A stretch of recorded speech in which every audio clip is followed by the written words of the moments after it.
Steve, do you mind I put this on? Oh, I love it. Thank you. For recording. Okay. Is there a mic for the room, or we just speak loud?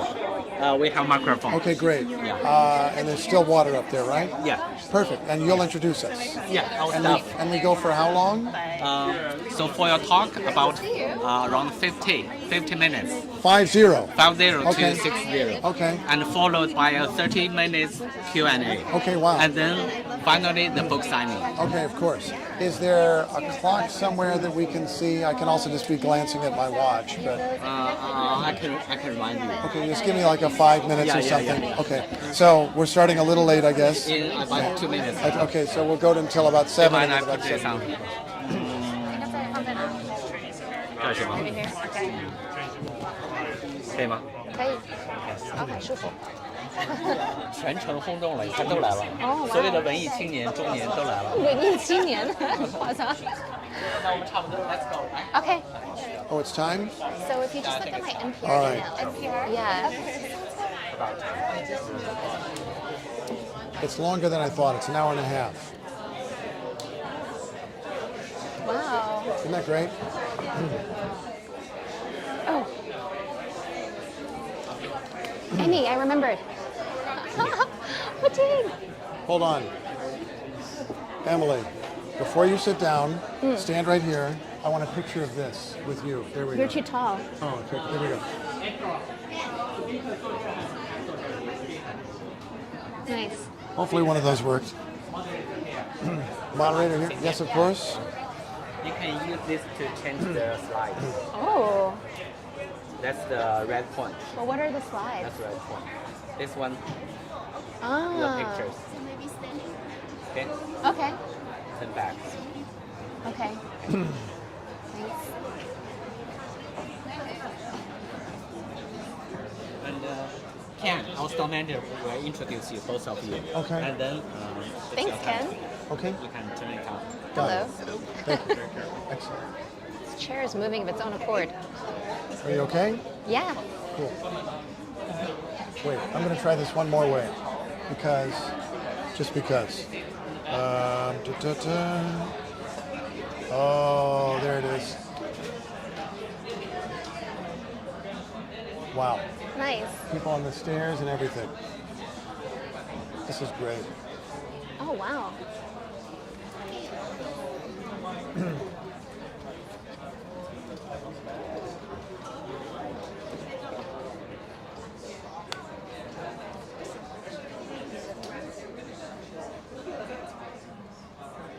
What do we suppose these are?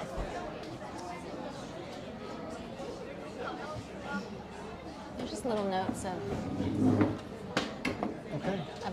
about this that were signed in Shanghai and brought over. Wow.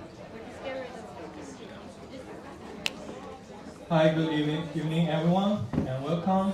Thanks for joining us tonight for a very special conversation hosted here at JF Books. We are honored to welcome Emily Feng, award-winning international correspondent for NPR and the author of the powerful new book, The Book I Hold, Let Only Red Flower Bloom.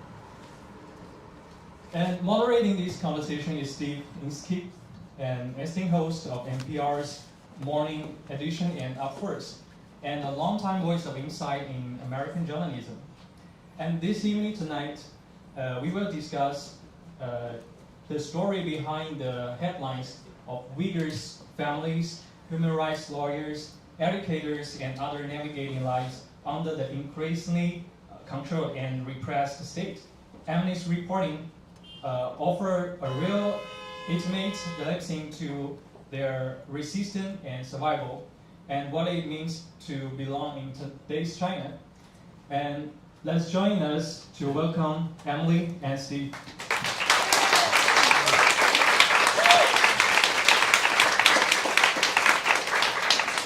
Thank you. Good evening. What an amazing crowd. What an amazing space. And what an honor to talk to Emily Feng, who is really one of our great NPR correspondents and an inspiration for your work over the years inside China and more recently involuntarily outside China.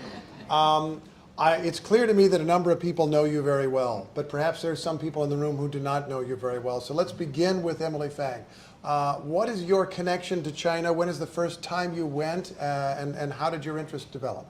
My parents are from China. They're from Zhejiang province. They emigrated here in the early 1980s, and like many immigrant families, they threw themselves into the American project, the American dream. But we would go back to China every 5-6 years or so to visit my relatives. All of my relatives, every single one still lives in Zhejiang province in China. So I like to joke that my parents are incredibly local in the US. They've lived in one small town of about 5,000 people for the last almost 40 years. And in China, all of our family live in this one small city in southern China. Wow. So I grew up with that, and I would go visit my family, but I didn't really have any interest in the country until about halfway through university, when I realized that there were foreign correspondents who live in China and report on this country. And I thought what they did was really cool. I had been to Beijing once, right before the 2008 Olympics with my family. I had never been to northern China before. Remember, my family's from Zhejiang province, and just felt maybe this is the place where I start my career. Interesting enough, though, I didn't think about moving to China initially when I was thinking about being a foreign correspondent. I really wanted to move to Myanmar, which is in the news again. It just can't catch a break. But in my last semester of university, had decided to, this is the unsanitized version, skip a few weeks of school, go to Myanmar, and see what the reporting conditions were like, and it just didn't feel very stable and not very good for a freelancer, which is what I was at that time. So I moved to China after that, just kind of randomly. Which I think is part of the story you have to tell, that years ago China would be the place that would be the more open one and the freer one, and the place where you felt you would have some latitude to work. In this really beautifully written book, if you have not already picked up a copy, there's a passage early on where, I'm paraphrasing poorly, but you say that you began to feel Chinese as you spent more time in the country and understood it better. What was happening to you, and what were you witnessing? I had never gotten to live in the Chinese language, to use it as a language to become real friends with someone, to consume pop culture in Chinese. I'd spent my entire life in the US, and my parents spoke to me in Chinese, but to this day, even though my Mandarin has gotten much better, I respond in English because that's just the custom that we have.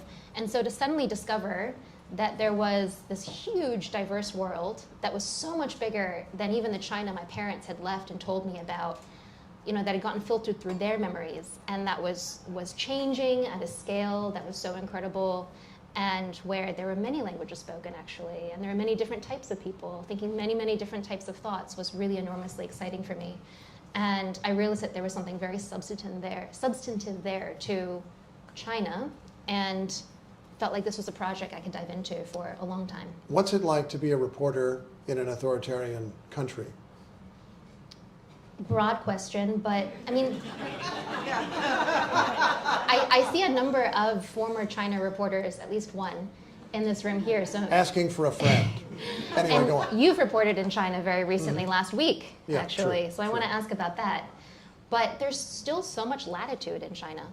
I mean, yes, it's becoming more strict. Yes, it's becoming more authoritarian. But as you know, it's not homogenous. Policies are announced, but they're implemented very differently on the ground. And for sure, it became more difficult to report. But even during the COVID pandemic, when different cities and municipalities were locking down every few weeks, there was still enormous space and flexibility to travel and to speak to people and spend time with them and hear their stories. People ask me questions like this, and maybe someone here is wondering, so I'll ask you. Does somebody follow you? Is there a car behind you? Are you surveilled? What's going on? I see. Well, my former producer is here in the room, so maybe she can also share some memories. But In Beijing, we didn't feel a lot of in-person surveillance, particularly the first couple of years that I lived there. This would have been 2015, 16, 17, 18, really. Yeah. And it was only until you went outside of the city and went to smaller places that oftentimes you'd pick up a tail. This became much more evident during the COVID pandemic, and I think part of that was the natural evolution of technological surveillance. It just got better with time very quickly. The other was that there were fewer foreign correspondents to follow, so they had more security resources and fewer targets in the media to follow. Oh, it was an employment issue. You needed to keep people busy, so. I think employment, also KPIs. You've got more people, more KPIs. That means more. Yeah, and the online surveillance also became much more prevalent. Just the speed at which, I mean, it used to be that you might have a few hours or even a day when you landed in a smaller city or a city outside of Beijing before you'd pick up a tail, and it became, you know, the moment you got off the plane or the moment you got off the train platform. You have to, or when I booked the tickets before I even went, in one case. You have to use Several encrypted cases. Communications, I suppose, and try to be as private as you can. But many people don't have encrypted communications, and they're not allowed. There's these apps like Signal or Telegram. They're not in the Chinese App Store if you've got only a Chinese mobile number and credit card to register your iPhone on. So you would have to resort to WeChat or calling them. Oh, which is, you presume the state can surveil whenever they want to surveil it, right? I know they were. Yeah, yeah. Did you ever, when using an encrypted app, let the editor of The Atlantic into the chat? Not that I know of. Okay, just checking. I think it's going to be a standard question that I ask everyone for quite some time. When I've been there, I haven't felt particularly surveilled. Sometimes people I've interviewed, the police come by afterward. I learn and ask questions. So clearly they learned what was going on. We know that standards are different for our colleagues who live there, who are Chinese. And I presume, not just in China, but in a lot of places, that my communications are private unless someone really wants them. It's really just a matter of the government's level of interest in me, whether my stuff is read or not. Is that what you would say it's about? Probably. It was hard to tell sometimes what stories they cared about, what stories they didn't, what stories they'd follow up on afterwards. I think some of the stories that I got the most heat for in terms of just state media coverage or criticism of the stories afterwards were stories that I thought were about culture or pop culture, basically. So it was hard to gauge, and I think that's what makes people nervous sometimes about living and working in China. Did you have a different level of scrutiny because of your Chinese background, which made you different from me as a visitor to China? I don't know. As a journalist, I don't have concrete proof of that. I mean, I think I was treated differently after I left China and I was not able to go back. And after I moved to Taiwan, a lot of people said to me, well, of course, it's because you're ethnically Chinese. And this is obviously a reason why they disliked you. I think I pushed back against that because I still have such a hard time trying to wrap my mind around that. But it's undeniable. I came under a lot of online harassment, in-person harassment, and it was a tone of voice that was taken with me more and more in my meetings with Chinese officials. A tone of voice that you were being disloyal? Is that the way that they saw you? Disloyal, but also that they felt they could they could convince me that this was a better story to tell. The China story, the story of China, was one that was better to tell. And maybe this was a tactical mistake, but from the first day that I got to China and was working on a journalist visa and had these regular meetings with the foreign ministry, I had made it a point, starting 2016 or something, to always speak to them in Mandarin. I wanted to show them that I had made an effort to learn the language, to read and write it, which I only did as an adult, and that I was really, really serious and genuine about doing my work here in China and staying. And maybe that led them to think that I was Chinese in a way that I didn't identify with. Now, I want people to know, if they don't already, this book is built around a number of character sketches of really remarkable figures. And one of them who's coming into my mind now, Emma, is a woman who goes away from China, lives in the United States, in Kentucky, I think, for a number of years. And you write that she in deciding to go back home to China, didn't quite realize how much the country had changed in her absence. What was changing at that time? This is in recent years in China. So Emma is this woman who almost gets a green card, but she decides at this juncture that she actually really wants to spend her entire adult life caring for her family and being in China. She's Chinese, and she would describe herself as a little pink, a Home, someone who's extremely nationalistic and would defend China even when she was studying and living in the US. But her father, who had done very, very well for himself as a local entrepreneur, first as a truck driver, then a logistics entrepreneur, and then started to dabble in real estate and finance, he gets swept up in this massive anti-corruption drive that targets private entrepreneurs specifically, not Communist Party officials. And she moves back literally just a few months after this happens and finds herself basically a petitioner. Everyone else in her family gets arrested, and she has to be the one who spent the last 7+ years in the US to fight their case. This is an incredible case. Her father and mother are arrested at one point, and you make it clear that it's not necessarily that they have offended the Communist Party or the state, but that they have offended an individual. A police officer. You use the word grudge or vendetta. What was going on there? And what did that say about the country? So Amy helped me report the story at the time. She's embarrassed. You want to stand up and be embarrassed some more? Hello, Amy. Okay, go on.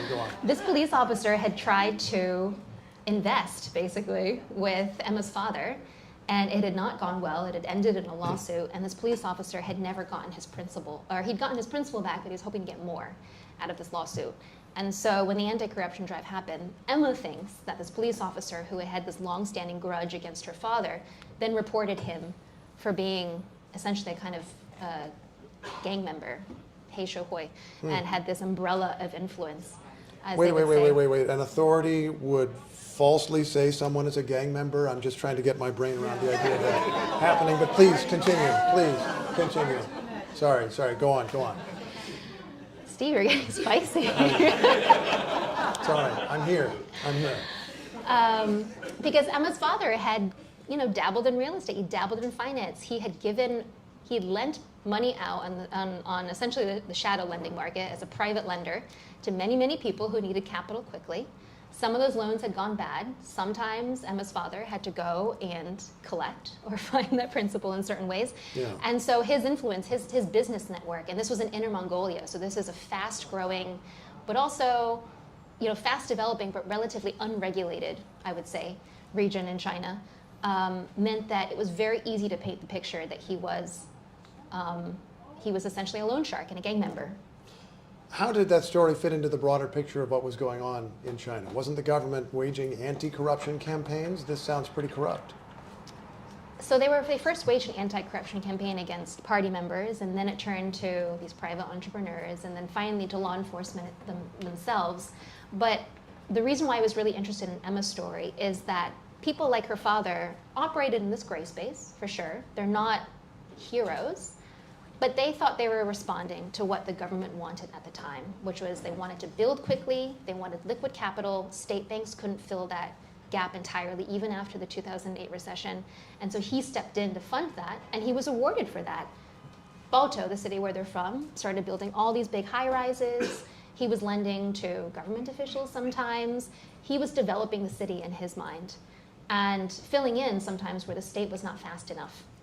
And now he felt he was being punished for that, and Emma felt that was incredibly unfair. This brings to mind your book title and the phrase that the book title is based on. What is that historic story? Where's the title come from? It comes from a phrase that Chairman Mao puts out to let 100 flowers bloom, let 100 schools of thought contend. This idea that after years of intellectual and political repression, all of a sudden, Chairman Mao wanted to hear other ideas, even if they were dissenting. And some people did respond, and they started writing big character posters and talking about ideas that they had repressed for a while. And then, Chairman Mao changed his mind and imprisoned a lot of these people.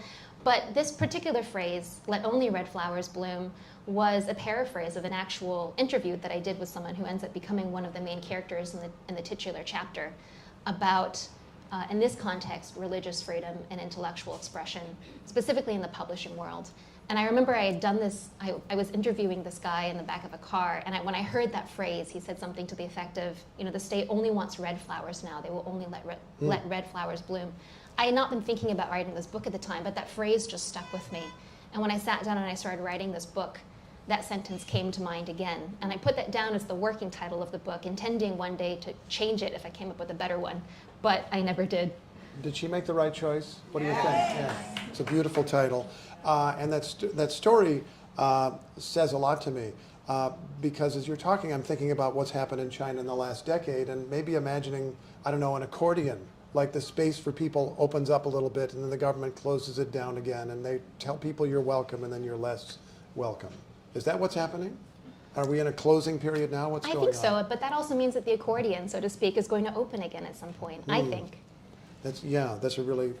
You've observed these contractions and then expansions again over your years, because you've reported from China on and off for years and years now. A little less than a decade, I suppose. Yeah. And it's a fascinating country that I know a tiny fragment about. But it is remarkable, as you say, how open it feels in spite of not being strictly open. And there's a lot to talk about there. One of them is just the reality that if you're able to tell me if you think this is true. If you show up in a country, even if you know nothing, even if you've been allowed to know nothing, even if it's a closed society, just getting to the airport and getting into town, you gain so much information from looking around and chatting with people. It's remarkable. It feels remarkable to me how hard it is to truly close a society. I mean, I haven't been to North Korea, maybe that's worse, but like it's truly hard to close such a vast and vibrant society. You learn a lot, don't you? Absolutely, and that's why I wanted to write the book, is that all these stories, some of which made their way into NPR stories, I wanted to give more room to, and also to give people a feeling of the texture and rhythm, as close as I could to recreate that experience of actually going yourself and realizing this is a huge country with real people who have feelings and dreams and livelihoods and who might not necessarily be the Chinese people that get reported in news about tariffs, for example. Yeah. You know, we don't just have to interview the factory owner or the whatever, but just people who are living their ordinary As lives I just and did, what that but looks she like. didn't mean to take a shot there at all. Go No, on. no, So, no. that's a kind of Well, you kidding. didn't get a book. You didn't get an audiobook length version to do that, is what I mean. Go on. Maybe you should. Maybe I should. We'll see. We'll see. What is the information environment there? What information is available to the average person or to other people? There's a ton of information. That's the other thing. Like, there's so much cultural production in China, in the Mandarin language. But of course, it's also highly managed. And so one thing that really interests me is this contrast between an internet. If you go on social media, short video streaming apps, you go into streaming services and watch what new television shows are out there or what new musicians are there. There's a ton going on in China. But of course, there are broad guidelines in which that space is happening. And for the most part, people don't often encounter censorship or overtly, if you're kind of just going on for entertainment. But I wanted to profile someone in the book who thinks that they're solidly in safe space and then ventures just a little bit too far by accident. Tell that story. Go for it. So the person I decided would be best for telling the story is this guy who's actually best known for being a thief. And he gets caught repeatedly for stealing scooters. And he gives this jailhouse interview more than a decade ago at this point where he says, I keep stealing scooters because I don't want to work another day in my life. I'd rather go to prison, and coming to prison is like coming home. And so away he goes, and out he comes. He steals another scooter. He gets caught again, goes back to prison. In that period of time, he doesn't even have a smartphone. He definitely doesn't have internet inside prison. But in that time, he goes viral on the Chinese internet. And so he comes out an internet star. And he decides eventually to capitalize on that fame, thinking that he can make a bunch of money and finally never work again and be his own boss. But he can't shed this legacy of being a scooter thief behind him. And so although he tries to be a good person, he volunteers, he encourages young people to go to university, the internet censors on TikTok, Douyin, and other streaming platforms like Kuaishou and Bilibili and things, they just don't let him create an account. And eventually he has to find other ways to exist online and offline. This is a little insight there as well. I mean, the censorship regime prevents negative information about the party, but it's also moralistic, isn't it? They're trying to be like guardians of people's They're trying morality. to promote positive energy when needed, right? They can dial it up when they need more positive energy. Otherwise, just let people organically create their own content. But when needed, we can remove negative content and we can boost the positive energy. Does the internet feel censored most of the time? Or do they have it so subtle that, for the most part, except when something mysteriously disappears, you don't even notice it? I didn't feel like, again, I felt like I had so much choice when I was living in China. So no, it didn't feel like that at the time. And then when you plug in a VPN and get access to, I don't know, the Wall Street Journal, New York Times, Yeah, and that's the whatever other it is, thing. There what were so happens many then? ways of getting over the Chinese firewall. People had their own homemade VPNs. There were WeChat accounts that would repost stories, knowing that they'd be taken down after a couple of days, but repost stories from the New York Times or even from NPR, so that you didn't have to go on the actual New York Times or NPR app itself. Would you notice a difference between people who did option A and option B, meaning censored internet or VPN? Would they seem to be a different person, have different views, be informed in different ways? I lived in Beijing, so I felt like everyone was incredibly well educated and knew what was going on in geopolitics. It was not uncommon to get into a taxi and have a debate about NVIDIA and ASML. In a taxi cab in Iran, or in a private conversation in Iran, people will not only talk about anything, they will sometimes denounce the government. Doesn't mean they're necessarily ready for a revolution, but they will speak angrily about the government the way that people might do in public in the United States. Does that happen? Did that happen to you in Beijing? That people would cross red lines when they were just talking or just in a taxi or whatever? I don't think that they were that open, but for sure people would express their opinions, and especially old Beijingers who had seen a lot, had a lot of stories to tell. Would they go on the record, on microphone for that? No, but just chatting, yeah. Yeah.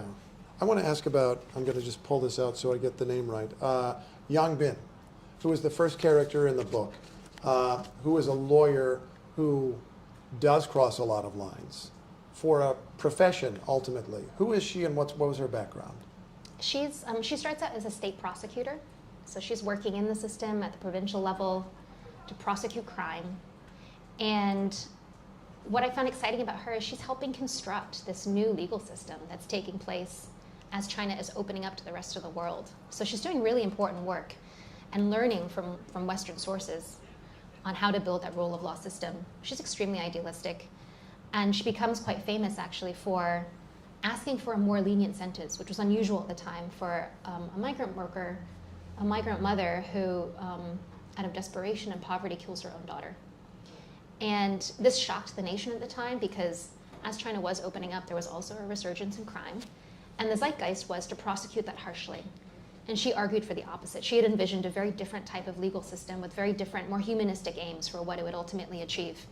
And to her surprise, she got pushback, but to her surprise, in the appeal, she ends up winning a more lenient sentence for this mother, Zhou Moying, and becomes nationally famous for displaying mercy.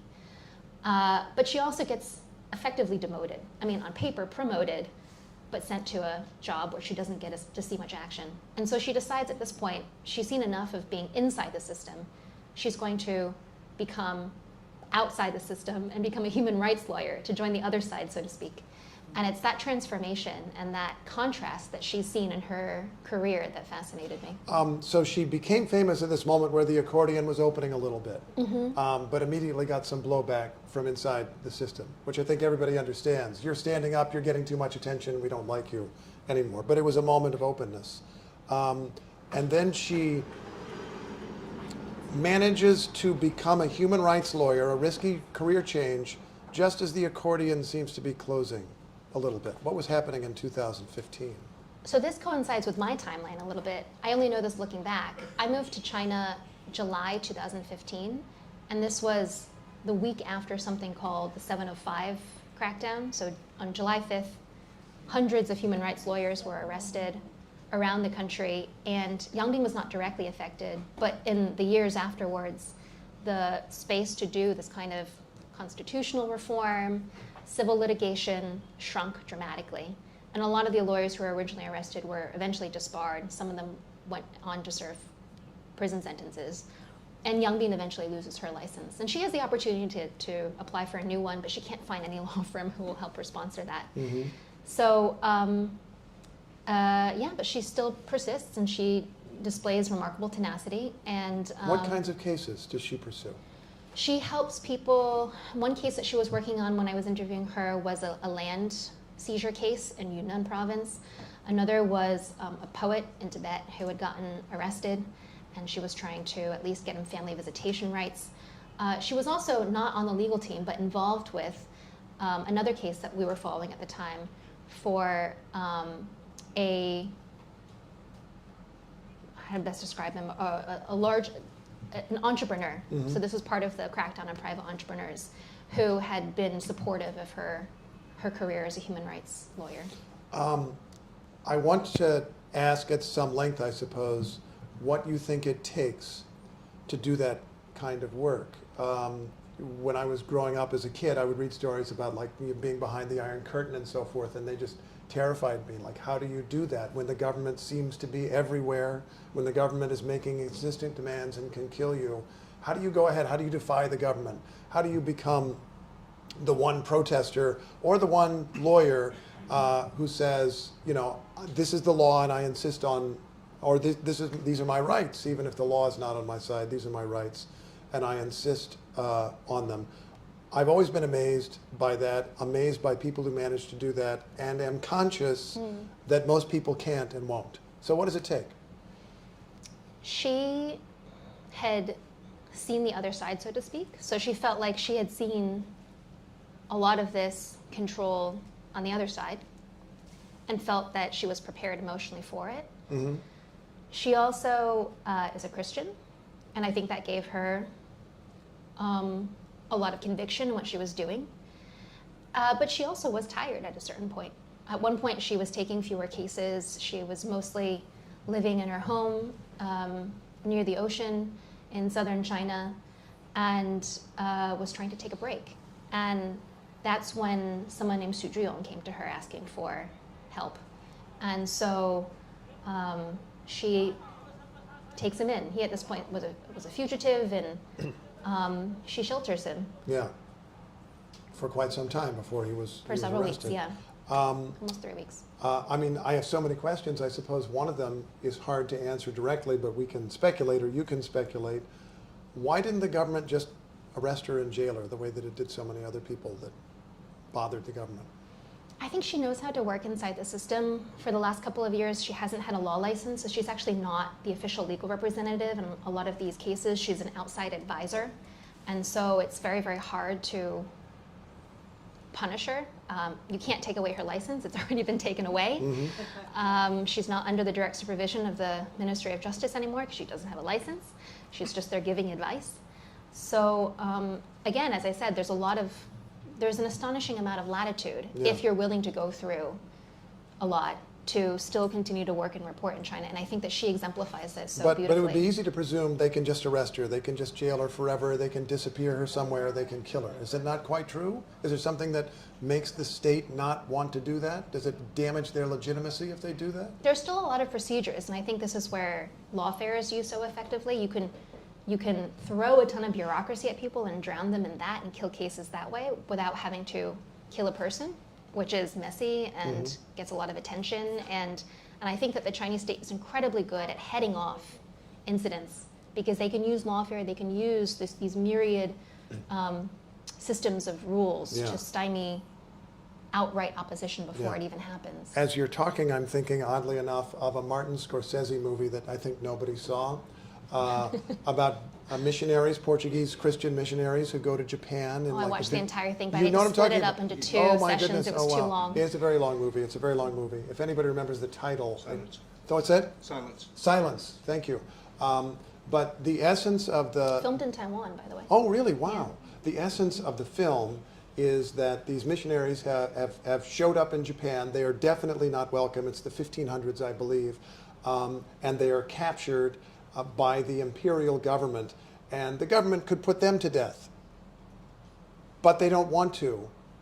They want the missionaries, they want to persuade the missionaries that the Japanese way is right. They want the missionaries to be on their side. And you realize at some point that gives the individual power. The government doesn't just want to crush you. The government wants you on its side, and you can withhold that consent, and it gives power. Is that true in China, do you think? I think that people do exhibit a remarkable resilience. And I wanted to capture that maybe their actions might be curtailed, they're not able to be the human rights lawyer and take on all the cases they wanted to, but they keep some measure of dignity in their own spaces for self-expression. And I think also, I mean, there's a huge difference between a government like the one we have in China versus the one we have in Russia, where I think you have some of the same areas of clampdown, but also spaces where people are able to express themselves or express some kind of dissent in both countries. But in Russia, you also have, you know, people who fall out of windows, who are assassinated, who ingest nerve poison all of a sudden, and that doesn't happen in China. And I think that's because the government is much more sophisticated in how it tries to shape events the way that it wants to turn out. It doesn't need to imprison someone every time or kill them even, but you try to head off those incidents from happening in the first place. What are some other risks that your characters take? What's a risk that someone takes that's on your mind that we haven't come to yet?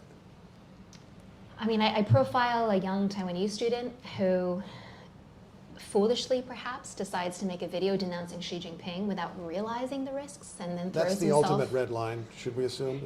That's the thing you most shouldn't do? Oh, sorry, there might be others, but go on. Okay, video, go on. And doesn't realize what he's taking on and thinks Taiwan will give him asylum, and finds himself in the middle of this bigger conversation about where Taiwan sees itself, refugee policy, what is China even? You know, what is the difference between the PRC and the ROC? I profile a young protester in Hong Kong named Kenny who decides to become a frontline protester despite the physical and legal risks and ends up getting caught and becomes a legal fugitive. And then as I was writing the book, all these stories started converging. So the people that I was meeting in Hong Kong would end up in Taiwan. The people I met in Taiwan were ending up in the US. The people that I was meeting in the US somehow were connected to stories that I reported on years earlier in China. And I also wanted to highlight that interconnectivity in the book. That this Have any discussion... of the US people yet moved to Canada? Just curious. No, go on, I'm sorry. Go on. One did move to Canada, okay. But not from the US, from Okay, Thailand. Fine. Okay, fine. But I also wanted to highlight the fact that this discussion about, you know, what is Chineseness, these issues of China, China's influence, they're not confined specifically to China or even Hong Kong or even Taiwan, but that they're global. What lengths did you go to try to understand the Uyghur experience in China? It started out by just going to the region, and then the story evolved. It became a data story because it was really hard to report physically from the region. Then it became a diaspora story. So we were going to Turkey, we were going to Kazakhstan, we were talking to people in Canada and the US and Europe for new information. Then those sources of information started drying up because even these family members living outside of China were not being able to talk to their family inside Xinjiang anymore. And it became very, very hard to continue the story, honestly. But the Xinjiang story is one that I think just started out purely out of curiosity because I loved traveling to the region, and then ended up becoming this global story. You ended up doing some of your coverage outside of China, if I remember correctly, isn't that right? A lot of it from Turkey and Central Asia. Mm-hmm. Where people had fled to and they had contacts that they could go back in. The argument is made, and there's certainly a lot of data, that whatever you think of human rights in China, that people's lives have vastly improved. That is undeniably true over a course of 30 years or 20 years. Do you think it's true if we looked over the last 5 years or 7 years? Compared to how it was maybe during the last few months of the zero COVID policy, probably. But I do think that something that's probably changed that I would be curious to see and report on if I could go back to China as a journalist would be to understand what people's hopes and dreams are for the future. Are they as optimistic as they were 5-10 years ago when I first moved to China? I would guess not. And I think that some of the threads that I was reporting on that make their way into the book, you know, the scooter thief who really becomes kind of a rebel symbol of the lying flat movement, basically just quitting the work hard, the work grind that people used to be used to in China, that's now become not just a fringe idea, but quite mainstream. Would you explain the term lying flat for those who don't already know? This idea of not working so hard, but instead just lying flat and resting. Slackers. They're Yeah. slackers. Okay. And when you say movement, I mean, first, the idea that you would lie flat as part of a movement seems contradictory, but like, are they organized in some way? Are they out there marching Lying and flat lying together? Yeah, something like that. Yeah. Well, I think Are it they started making a as statement, I guess, is a more realistic way to started ask out the as a question. bit of a joke, but I obviously someone like the scooter thief Zhou Liqi, who unintentionally embodied this ideal of slacking, was seen as somehow subversive, which is why his videos ended up being taken down. The state does not want people to be unproductive. Mm-hmm.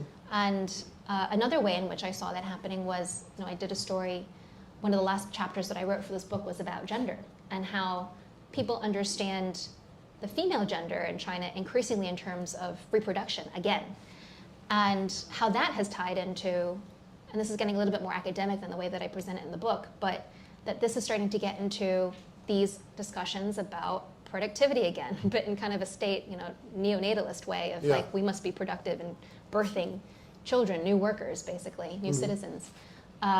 And I think that that's gotten much more pushback at the same time, in direct correlation to the rhetoric we're seeing about having bigger families in China. Someone told me about the statue in Wuhan, which is a statue of the Chinese family. You're familiar with this? No. Oh, okay. So, statue by the riverside in Wuhan from years and years ago, and it has a mother, a father, and a child. And then after a while, in recent years, they added a second child. And they've now added a third child. That's what I've been told. When I was last in the Wuhan riverfront, I think it was just one kid. But that symbolizes what the state wants. What have you thought about, as you have reported on and more recently perhaps read about the state's various efforts to encourage population growth and childbirth? Do they seem to match up with the needs and demands of Chinese families? I think that it's hard to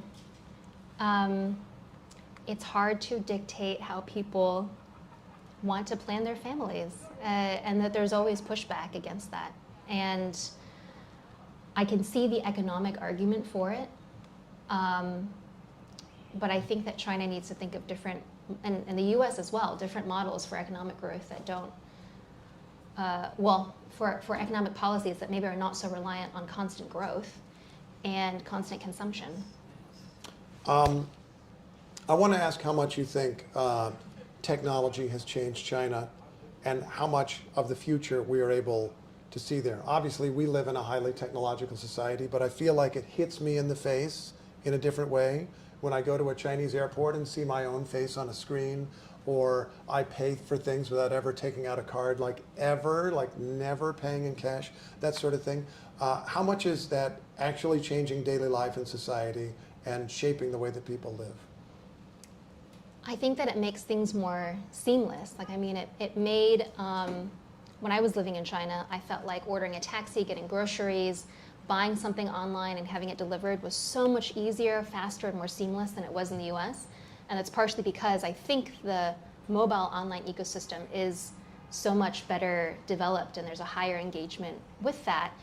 But that's in part only possible because of migrant workers.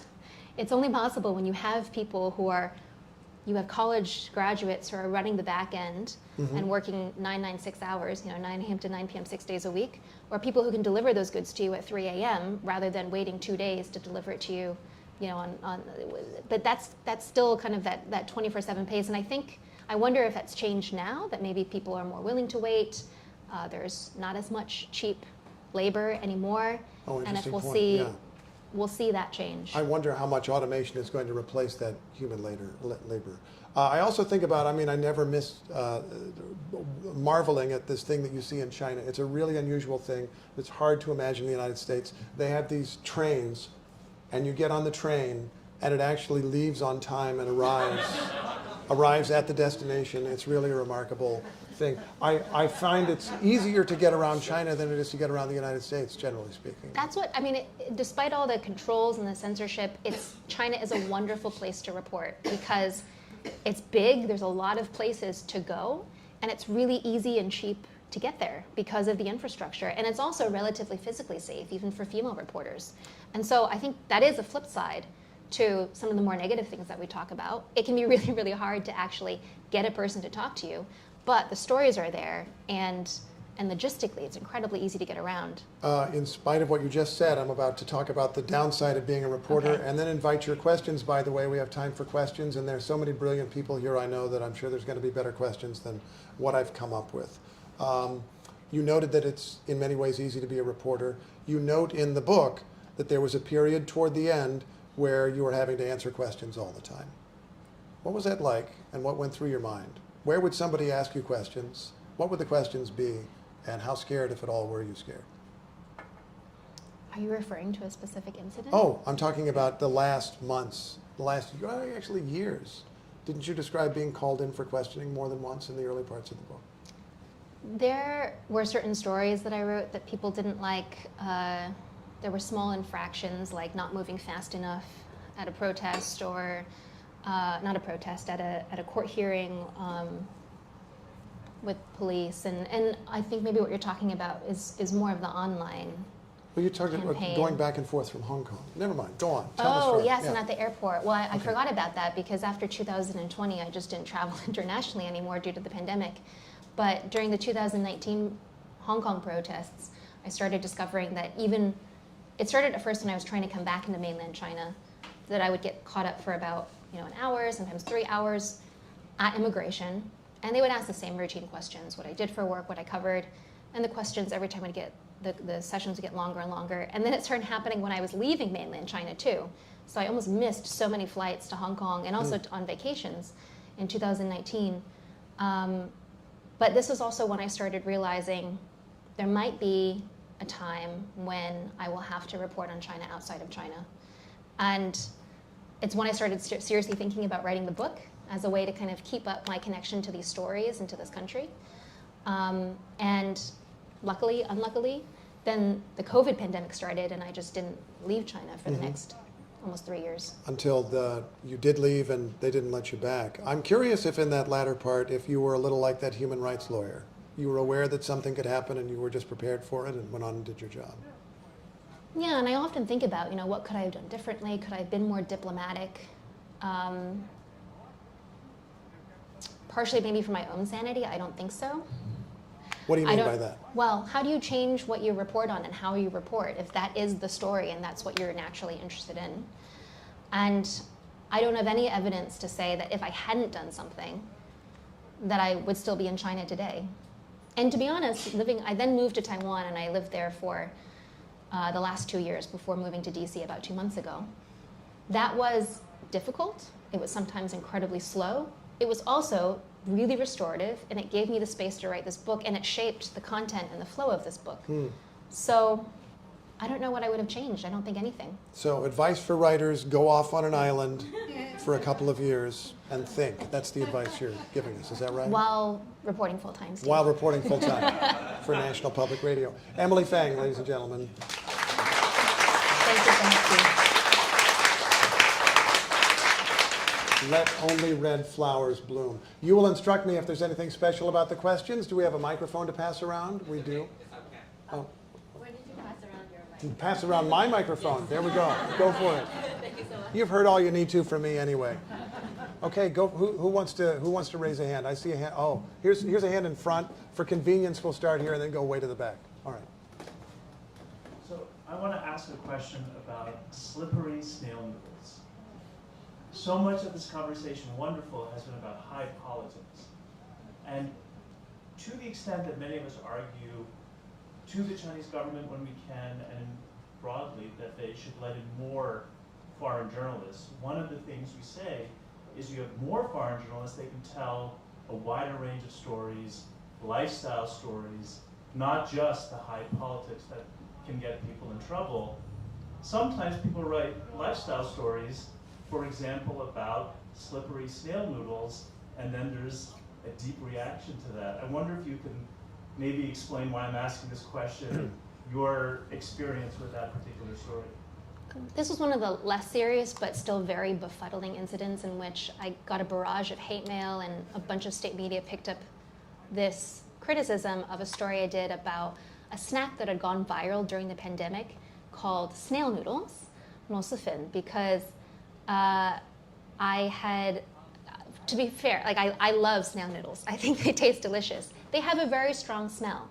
And I had had fun with the story and being able to describe these snail noodles as odoriferous and, like lusciously, like smelly or whatever. I can't remember exactly what I wrote. And became, it was translated into Chinese, and news outlets picked it up.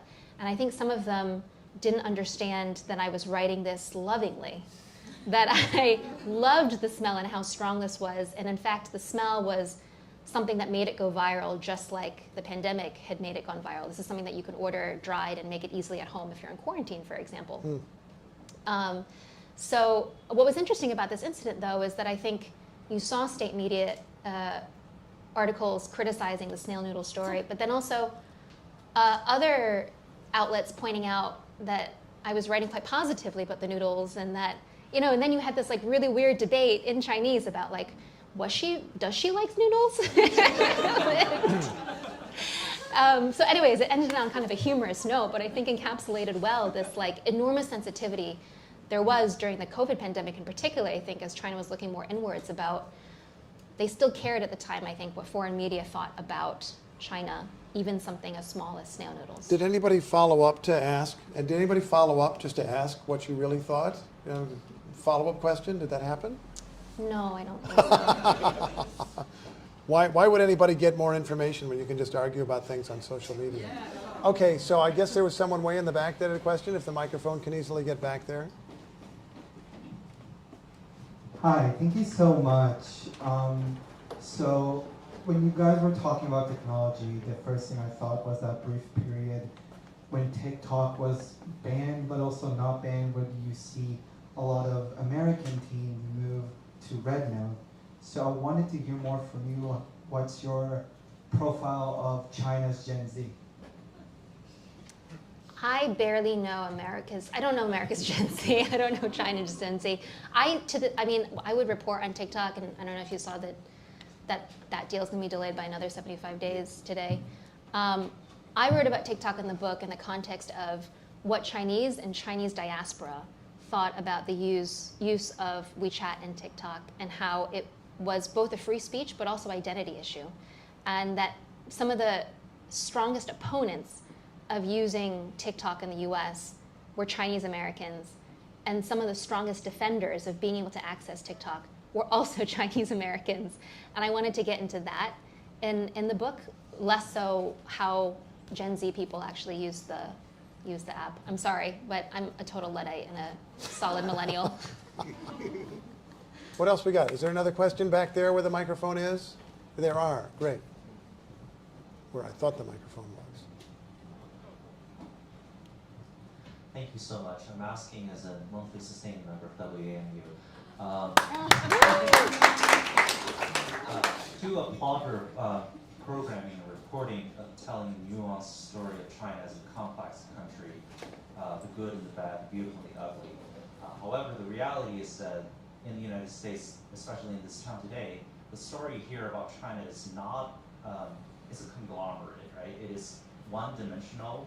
It is a strategic competitor, and there's less interest perceivably from the broader Americans about everyday Chinese lives, struggles, the dreams, whatsoever. So at this stage, when both countries are turning increasingly hostile towards each other, how can everyday Americans or journalists from whichever angle is possible keep telling the story of the nuance of China? Well, I think Steve is doing that, and maybe you want to talk about how you approached this last trip to China. You Sure. came back just a few days ago. Sure, thank you. I really appreciate that. I do have a kind of self-centered answer to that, or self-interested answer to that, which is support public media. Oh, thank you. You can applaud that. And I won't say that I do a good job, but I make an effort. At the very thing that you're talking about, when I travel anywhere in the world, and I've been to dozens of countries to report at this point, I'm interested in the news, but also interested in people's lives and what they're like. Just what is it like to be there? What is it like to meet these people? What is it like to eat the food and smell the smells and hear the sounds and everything else? We had a story on last Friday, hard to believe that was only 1 week ago, from Yiwu, China, and it was this giant international market. I think you, among others, recommended that we go there. And it's a wholesale market. Thousands of factories in the region send their stuff to Yiwu, and it ultimately gets shipped to places around the world, including the United States, stuffies and hairpins and hardware and a million other things. And in thinking about that story, the news that I wanted to pursue and that we wove in was, how are you responding to American tariffs? But that's really kind of a simple, almost boring question. Well, I'm going to pay them. No, I'm not going to pay them. Maybe I'll pay a couple percentage points of them. And then say, what else is there?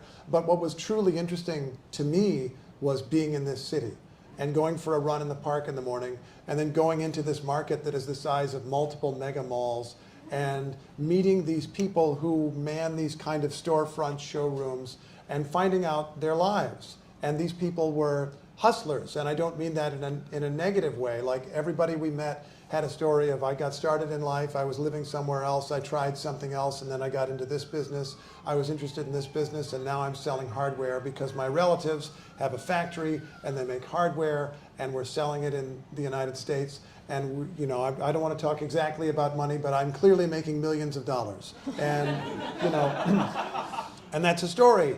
And I don't know if you would have heard this story, but there was a guy, and I'm not sure that we know all of his tale. I think he withheld a little bit of it. But he's 33 years old. He was trying to make his fortune in crypto. And then he changed course a little more than a year ago. He bought a number of those commercially available 3D printers, the kind that you can buy in your home, and maybe some of you even have in your home. And he began printing toys. And he got to where he had 20 3D printers all over his apartment, making plastic toys, and he was selling them. He found an outlet, he was selling them in different parts of the world, and so he bought more 3D printers, and it's just the kind of 3D printer you can buy on Amazon, and it's like the printers were replicating, because he would make money and buy more printers. And he was printing printers? He was printing toys to make money, which then he would use to order more printers. Forgive me for that poetic license. But by the time we got there, this guy who a little more than a year ago had like 0 printers and then 20 printers had established a factory, and there were 4,000 3D printers printing out crap. I mean, no, toys. Some of them was actually really fascinating, like little articulated toys that would move different ways, and they had human workers there to stick little eyes on the toys. And he's like, and this is the first 4,000, I'm opening another factory with 4,000 more. And it's like selling stuff all over the world, and he claimed not even to be taking any money out of the business. He's putting it all back in, he's putting it all back in. People were trying to make something of themselves. And there is a macro story there. You know, is China dumping plastic toys in American markets and driving the, whatever. I mean, there's things there's a macro story there. And there's a story about tariffs and so forth. But there's also just a human story about human beings. And they are relatable. And sometimes when I'm in a place like that, I catch myself saying, wow, that's very American. And of course it's not, it's very human. It's human, and it's awesome. So thank you for the question and for your support of public media. There you go. I'll give this back to you. We have one more question from the back. Hi, Emily and Steve. Thank you for a wonderful presentation. So you spoke a little bit about some of the travel controls moving around China as a journalist and and such. So I am wondering if it was your experience during zero COVID when there were so many COVID controls, like Jiankangma or whatever, like health codes that you have to show. Did you find that was sometimes being utilized to also contain journalists the ability to travel around? I just remember hearing at one point a story from your home province actually where a gangster could no longer travel around anywhere, and he ended up turning himself in out of desperation because he couldn't go to the store to buy any food because there were such strict COVID controls. And then as a kind of follow-on question to that, do you think some of that kind of technology that was used to control COVID has been maintained now, years later, to kind of keep an eye on people as they move around? Thank you. A lot of that infrastructure is actually being dismantled, though I think some of the techniques, those strategies maybe still remain, but the health codes are gone, though presumably they could just spin up. They've written that code already. They could spin that back up for a particular purpose in the future. There were isolated reports of activists having their health codes. These were digital codes, QR codes on your phone that would in practice, suck up information about where you traveled. It would analyze where your phone was pinging off nearby mobile towers to figure out where you were in the city and in the country. If you passed by a place where someone else later then tested positive and had also scanned themselves into. So not a bad idea, but of course something that you could then track people's whereabouts very easily. But there were also reports of people who would, basically not leave their home, but then their code would suddenly turn red, which meant that you had to be quarantined as a way to control certain dissidents. I don't think that ever happened to journalists as far as I'm aware of. And also as journalists, I think that we were quite savvy in getting around technology. So technology is very powerful, but it's not perfect. So I had 3 SIM cards even before the COVID pandemic. I think this may have changed, but you could take out multiple SIM cards with one passport, foreign passport in China. And so I had multiple SIM cards and multiple phones, and I would turn them off. I think this was illegal at the time, and there were people who were arrested for faking QR codes, but I would turn off 1 or 2 phones depending on where I was traveling and turn it back on when I got into Beijing so that I had a clean SIM card basically at any given point that looked like it had never left Beijing. So at any given point I had a green QR code.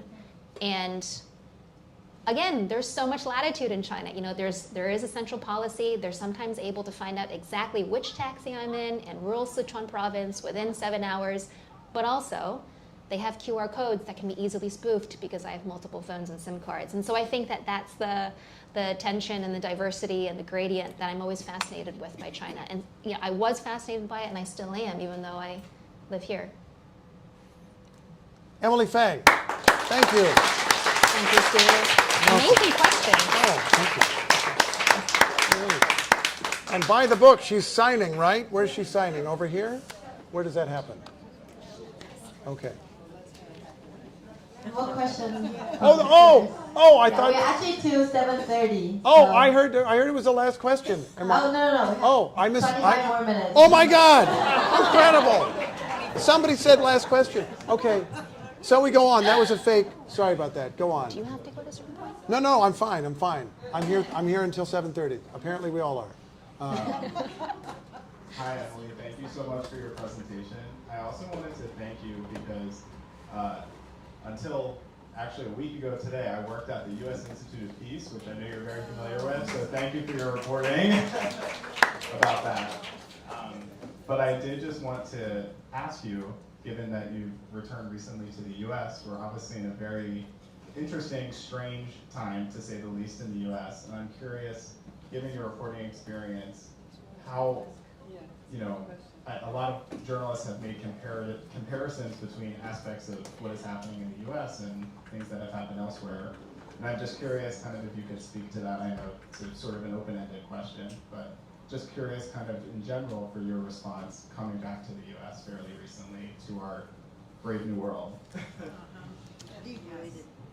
I've done a piece asking other people who are far more experienced China watchers to compare their understanding of U.S. politics to their study of Chinese politics over the last 50 years, and they've noted what they would call our eerie echoes between the two. I see Yuanli sitting there, and she wrote an excellent column on this topic as well in the last few weeks. And I think as journalists, I don't know how you feel having reported around the world and seen how reporting conditions are in other countries, but I think it does prepare you a little bit to know that things are far worse in other countries, and yet people persist. And I think that gives me some determination to do so here. My boyfriend turned to me a few weeks ago and he goes, we thrive under authoritarianism. And I think we're not there here, but I think that, I expect the worst and prepare for the worst, but we're not there yet. But Steve, you've talked about this as well. I have a couple of thoughts, and this might be a story that somebody here heard, but last week we interviewed a Chinese scholar named Dao Wei, who studies the United States, and he said he had American friends who brought up the Cultural Revolution, that it felt like the Cultural Revolution to him. And I feel that Dao Wei's answer was subtle and informative. He said, yes, there is something to the comparison, the attack on universities, the attack on intellectuals, the idea that the ordinary person and common sense is correct and sophisticated thought is suspicious and has to be eliminated, and also the idea that there is this populist revolution that is being directed by a charismatic figure on the top. That was his analysis. And so he said it had that smell. He used the word smell, sort of like the noodles you were talking about. It had that smell, said Dawei. But he also argued, he said, it is 1 or 2% of the Cultural Revolution. And I want to be clear on that. We have an elected government, a legitimate government, that is doing things that a lot of its opponents would say are way beyond norms and in many cases way beyond the law. And judges, in fact, in multiple cases have found the administration has gone beyond the law. But it is still the United States, and there is still freedom of speech. There have always been, in a way, restrictions on free speech in this country. I think it was Mark Twain who said something to the effect of free speech is a right that you have until you try, as long as you're not fool enough to use it. There are consequences for free speech, and there always have been in the United States. But part of having rights is to have the experience of someone challenging your rights, and part of maintaining those rights is insisting upon them, and insisting that you will do what you have a right to do, and that you know there may well, from time to time, be consequences. That is part of the experience of living in America. That has always been part of the experience of living in this country, and it is what is necessary in this small d democratic moment for those who are not satisfied with what's going on. The answer to that is to insist upon your rights and to engage in that debate with people who are happy with what's going on right now, and there are many of those as well. I can speak to that. Please go ahead. Let's try to keep it mostly on China, but if you have some... It's on China. Okay, go ahead. Yes, the microphone will get down eventually, I think. You've only had males so far. Thank you, ma'am. I appreciate you raising that. Yeah, I just want to say that I lived in China toward the end of the Cultural Revolution. I studied at Beijing after it reopened. I'm Canadian, and we had early normal relations. Actually, I just naturalized here when, just at the end of the Biden administration, knowing that Trump would be elected. And I thought I'd be deported because of my behavior here, which I won't describe. Now I'm intrigued. What I want to say is that when Trump, right after Trump was elected, just like some journalists here, I quickly made the comparison between the Cultural Revolution and what's going on under Trump. And I do feel that there are a lot of similarities, passionately. I mean, I feel like things here are closing down just the way it was during the Cultural Revolution. I was there for, like, you know, criticize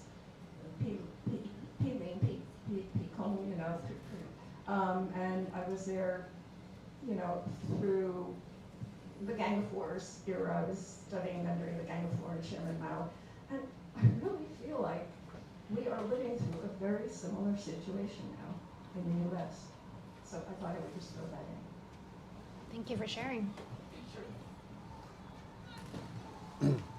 There's someone right down, here's another woman, as a matter of fact. We can give this right here since the microphone is close by. Okay. And then we'll go to... we have a gentleman who was going to ask a question. Yes, we'll go to the back right after this. Thank you. I'll be super quick. Thank you so much, Emily. I'm curious to hear, you know, Tom Friedman recently went to China, and in the sort of tech circles in which I work in, there was a really great article a couple of days ago about how he saw the future and it was not in America. Famously compared the Chinese trains, I mean the Amtrak, they sell it to like Pony Express compared to China. So I'm curious to hear, you know, how do you think that sort of article is going to resonate in the circles that I think one of our friends earlier had mentioned about this adversarial relationship and very one-dimensional relationship of US-China? Do you think that's going to shift the needle in any way? Certain technologies have been rolled out so effectively and so quickly in China things like electric vehicles, which really took off post-COVID. And I hear when people go back that now everything's EV in China. That was not the case 4 years ago, even in the country. Mobile payments, people often cite how quickly China prints out infrastructure. Right now, everyone in liberal circles is being saturated with, this book abundance. Well, China did infrastructure first and fastest. But none of these technologies are disruptive. And I know that's a bit of a loaded term, but what I have hope for in the US is, yes, we could do much better with the existing technologies that we know work. Public transportation, building affordable housing more quickly, access to financial technology, but the things that are opening up big question marks for, are we going to have huge productivity gains, or is this going to change the way we work? Things like generative AI, for better or worse. Or is this going to destroy the world that we live in and everything we love and hold dear? That is still happening in the US. The people who are working on those questions, the patents and IP, the hardware and the software, that's mostly being driven by people and investors and thinkers here. And I think that that's a strength that we need to maintain. It's pretty easily lost over a generation if we don't welcome foreigners who bring their ideas and their technology here, who can't collaborate in open, safe ways with universities and researchers here, who can't tap public funding that goes into basic research that may end up not yielding anything, but people are still willing to put up money for that. That's what makes, I think, the technology that's happening here and that's being developed really exciting in a way that is really awe-inspiring, I think, in the US, to see how quickly things are implemented, but it's not necessarily technology that's disrupting and changing the way that we do things. They're doing things better and faster, but not necessarily differently sometimes. What do you think, Steve? Wow, I can't really top that. I'm impressed by that summary. In fact, I was ready to move on to the next Okay, question. sorry. Yeah, I just have a quick question. You mentioned that your visa application to China got denied, and have you ever made an effort to reapply? Did you heard what's the reason they reject you? And what you thought, let's say if you next 30, 40 years, you will never be able to travel to China again, what do you think about that? Oof. So I never had a visa denied. And I never really went, I don't even know if we've talked about this, I've never really gone into the story of why I left China, just because it's so boring and complicated from a legal perspective. But basically, when you live and work in China, they give you a J1 that you convert to a one-year residence permit.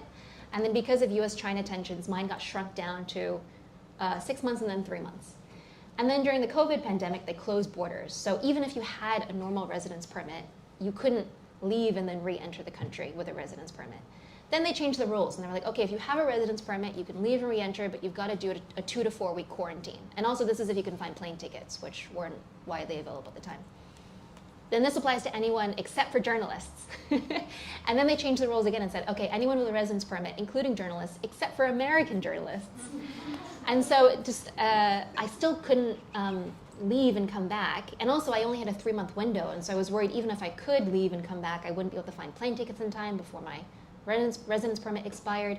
And then finally there was a change at the end of 2021 where I did have the right of re-entry. And so I immediately booked tickets, round trip, arranged for quarantines. And the agreement with the Chinese Foreign Ministry was that because my residence permit was only 3 months, it would still be canceled when I left the country, but there would be a special re-entry process where a couple weeks before I was about to get on my plane ticket, which I had bought 7 months in advance and was like $5,000, that they would give me a special permit to re-enter, and then my residence permit would come back to life as soon as I stepped foot on Chinese soil. A couple of other American journalists then, and I, started planning vacations. One of us was we were on the same flight leaving China, and they had no issues getting that re-entry permit again. They were also on that 3-month residence permit.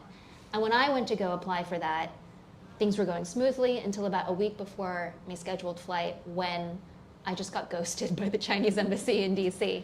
And so I missed my flight, and from then on it became this diplomatic conversation with the State Department here, with the Chinese Foreign Ministry, with the State Council in Beijing, and I never got a clear answer about why I didn't get that re-entry permit. Of course, by that time my residence permit had lapsed, and so there were different I got different answers. The most serious being that I'd broken laws and regulations, and that's why I wasn't getting one. The most comical, which was they had simply lost my visa application, and I just needed to fill out another one, which I did. Did they lose that one also? I think so, because I never heard back. My colleague John Ruich got pulled into a very, very strange meeting at the Foreign Ministry in Beijing with the current Minister of Propaganda. He was then also the Minister of Propaganda, and a member of the Politburo, in which he assured me that the application was being processed, but he was the one who said that they had lost the paperwork. So anyways, there were just various answers, and I never really got a clear understanding as to why. Hi, Steve and Emily. Thank you very much for a wonderful talk. I'm a graduate student in Georgetown University, and I think 2 weeks ago I attended a seminar at our school with a lot of American students discussing about U.S.-China relations and AI policy. And I was pretty surprised. All the American students around me were like overwhelmed by China's takeover and their advancement in DeepSeek, or like they're kind of like praising all the strict state-oriented like AI policy. I felt I was like listening to the state media in China when I was in that seminar. So I would like to know how would you evaluate this kind of current sentiment on China's technology advancement under the current restraint of international reporting in China from the US media? I think DeepSeek's a great example of how people react in unexpected ways to constraints. So DeepSeek, if we believe their data about how many parameters and how much money and computing power they needed to train this large language model, essentially, was motivated by necessity, because the US had imposed export controls and they couldn't get as many NVIDIA chips as they wanted when they were doing the last parts of their refinement to their model, and so they had to figure out new ways to write their algorithms, basically, to make do with less. And I think, to get to your question about technology, the US has a lead on things like AI. I just don't know how long that lasts, and whether sometimes in a kind of paradoxical way, the harder you try to maintain your lead, the shorter it gets. I have a thought about that. I think when you say it sounded like Chinese state propaganda, you're telling me that Americans believed the very best and strongest things about China. Is that what you meant to say? Is that, yes? Yeah? Well, definitely not everyone believes that, but a lot of people, they're very nervous and was like overwhelmed and even paranoid about like China's going to take over the leadership. Yeah. Well, I mean, I wouldn't want anybody in America to be like super nervous or paranoid, but I would want people to have great respect for other countries in the world and the capabilities of other countries in the world, and particularly that country. They've done astonishing things. And to the extent that the United States wants to think of that as a rivalry, the United States will want to make sure that they keep up, or to the extent that we're still ahead, to stay ahead. Who else has a question? Okay. So thank you for your talk here, and thank you for the wonderful stories you've been writing for so many years. So one question is about self-censorship. So to what extent the foreign journalists, especially those in China, feel they have to practice self-censorship, avoiding really sensitive issues like the top leaders' corruption or Uyghur genocide? And another question is about technology. So I coined the term high-tech totalitarianism, and it's extremely terrifying. It's unprecedented. So in that context, it will be very, very unlikely for the civil society, for the people who want a liberal democracy to resist, to organize a protest. So what do you think about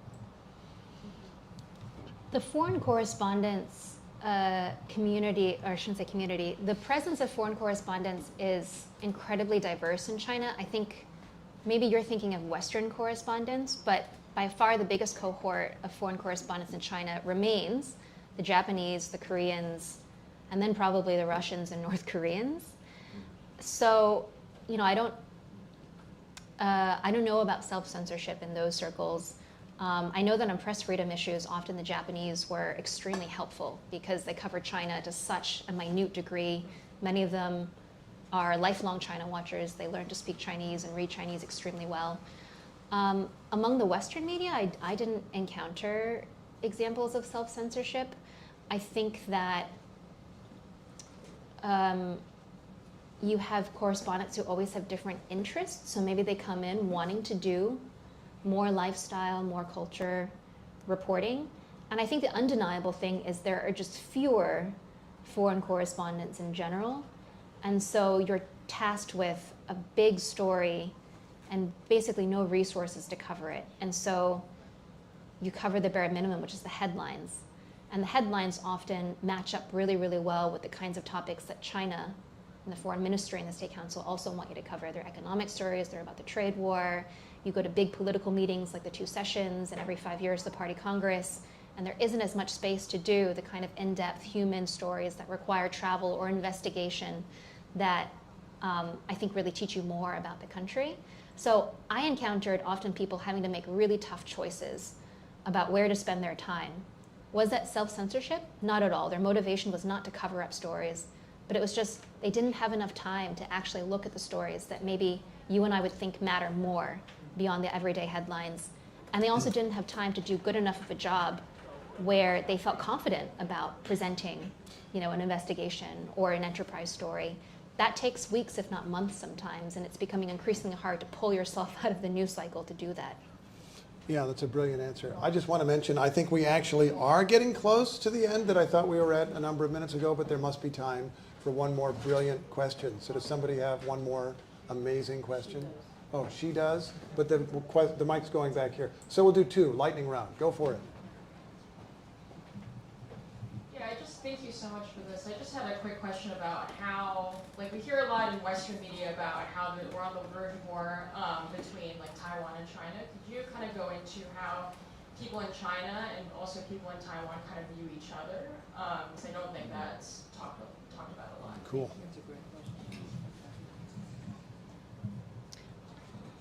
Do you want to ask 2 questions first, and then I answer both? Go with the second question, and we answer together. Hi, thanks for this presentation. And I've got 2 quick questions. One, Emily, okay. So should I ask the first one? All right, I'll ask the more personal one to Emily later. But so for both of you, you both reported on obviously people in China who've been integrated into the globalized economy. Steve, you just told that story about what you saw in Yiwu.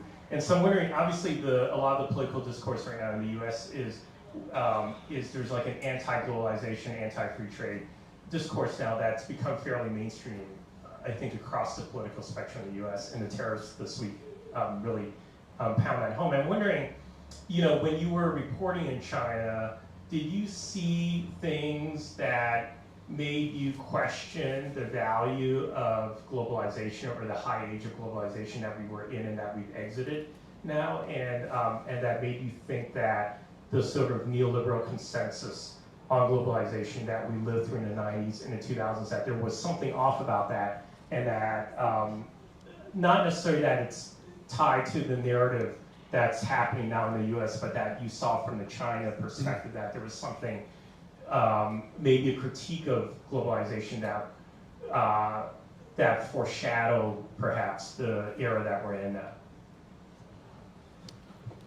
I'm going to take the Taiwan question. Maybe you answer Ed's question first, sure, no and problem. that gives me time to think of a smart answer. Okay, so wait, go for Taiwan. Got it.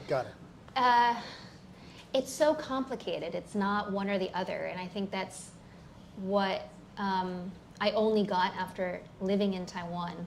People still have so many close relationships between the two countries, and I think that what people don't realize is Taiwan is a cultural powerhouse, and so especially in the 80s and 90s, so many of the movies and the songs that, and also the people behind the scenes just in the industry, movie producers, script writers, lyricists, they were Taiwanese and they were writing for a Chinese audience.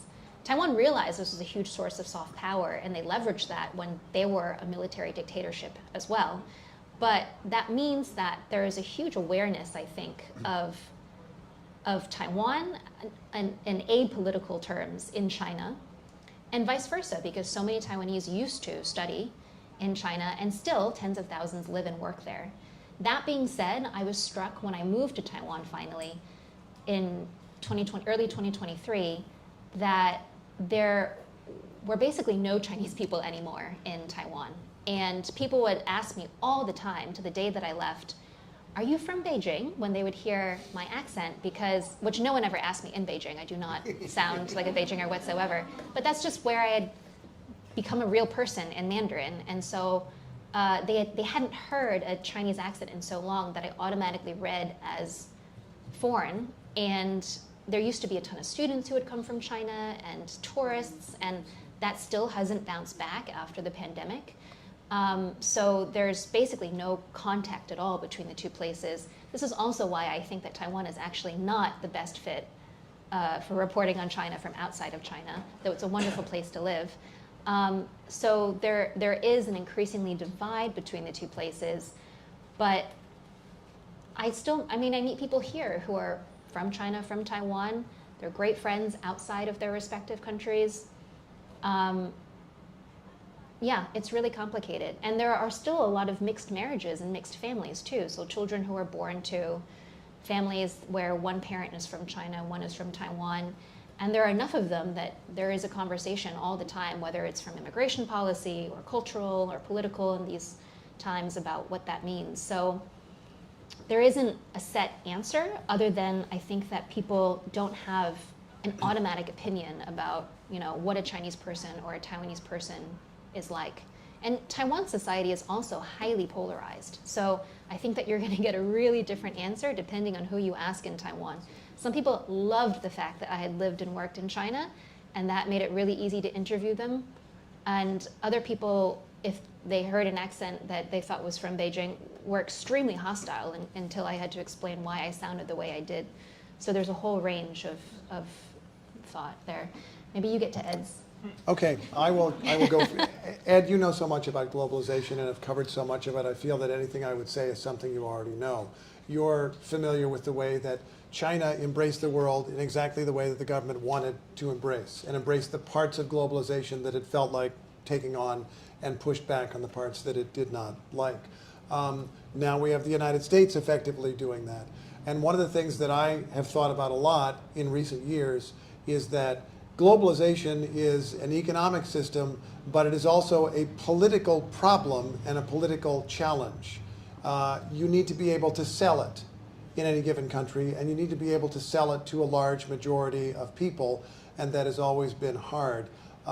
There is a Jan Morris trilogy on the British Empire that notes in the latter chapters as the empire is fading away that the British working man, Jan Morris writes, had never really been in favor of empire, had never really understood why they were sending troops overseas, never really wanted to pay for it, just saw it as a burden, didn't get the point, didn't understand what it was in it for them.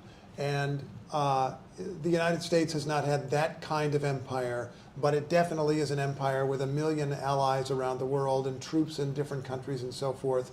And there has always been a percentage of our people who have wondered, what's in this for me? Why am I doing that?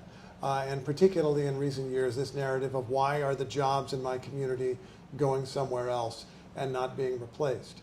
And people may look at what they feel is the objective reality of economic numbers. Look how much richer we are than in the year 2000 even, or the year 1960. Look how much more powerful we are by many measures than in the past. Look how much more secure we are with all of the allies that we have.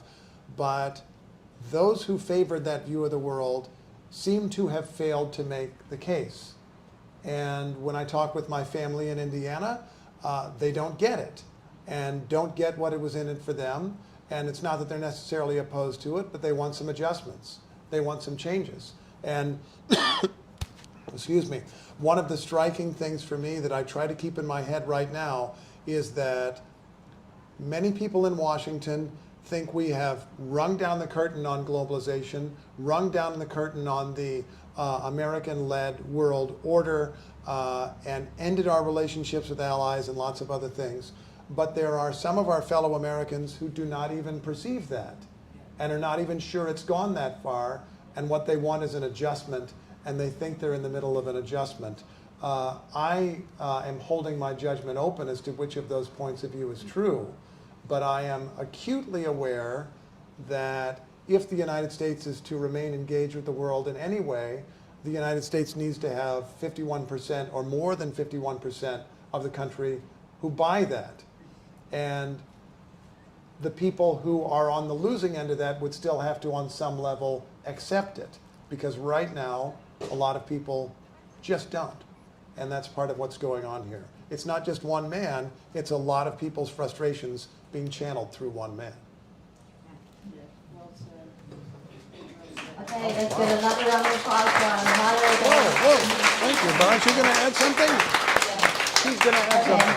Since we had before everybody leaves, since we have so much question for our wonderful moderator and the speaker, I have some question for you guys. Who here thinks the event tonight is an important conversation to have? Okay, I see a lot of you. And who here thinks JF Books is a wonderful bookstore and the things that it's doing is amazing? Okay, since a lot of you all like JF so much, I'm to talk about our membership. So with $29, you're able to join our membership, and you can get 5% discount on all the books here. And if you really love JF Books, you can also join our VIP membership. So just with $99, you can get a 10% discount on all the books as well, and you get a free tote bag of JF Books, which is really cute. You can check it out over there. And yeah, so that's all. Thank you guys for coming tonight, and keep coming to our event. Thank you. You're awesome. Thank you. I'm sorry, were you going to say something? No, I didn't want to. It was such a good answer. I couldn't top it. Wow. Wow. The book signing session will be conducted behind, so feel free to grab a book. I hope I didn't throw you off with that. No, you dazzle as a host. Thank you. Just put this here, I guess. Thank you so much. I live in Taiwan. I grew up in Taiwan. Ah, nice. Thank you so Where much. did you live? Taipei. Ah, okay. She's Yeah. amazing. Sorry. Both of you are No, you amazing. were amazing. Alright. I will take up this first.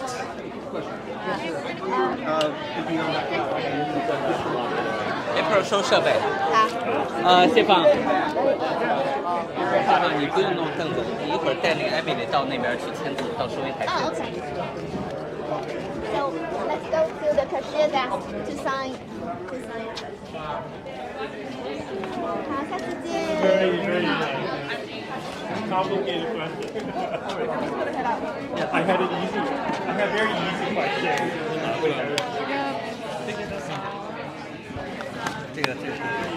这个关了。